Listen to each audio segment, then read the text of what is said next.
Rute laut OPM diblokade.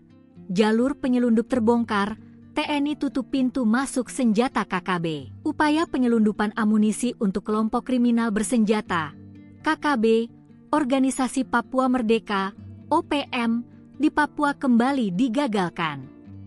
Dua terduga kurir OPM, Yopi Balingga dan Oknis Faluk, diciduk aparat saat berupaya masuk lewat jalur laut. Kedua kurir senjata OPM ini diamankan di Pelabuhan Jayapura oleh tim gabungan TNI dan Polri. Dari tangan mereka, ditemukan 16 butir amunisi kaliber 7,62 mm yang diduga kuat akan disalurkan kepada jaringan KKB. Informasi awal diperoleh dari intelijen Satgas Damai Kartens.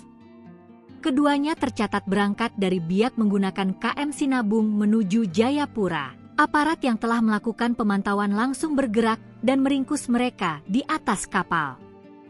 Kepala Operasi Damai Kartens, Brigjen Pol Faizal Ramadhani menyatakan bahwa kedua pelaku saat ini sedang diperiksa secara intensif. Pengungkapan ini disebut sebagai bagian dari upaya sistematis untuk menutup akses distribusi senjata api dan amunisi ilegal ke wilayah konflik Papua. Di sisi lain, Kepala Humas Operasi Damai Kartens, Kombes Pol Yusuf Sutejo mengimbau masyarakat untuk turut serta dalam menjaga stabilitas keamanan dengan melaporkan segala aktivitas mencurigakan. Pihak aparat pun memastikan pengawasan jalur laut akan terus diperketat.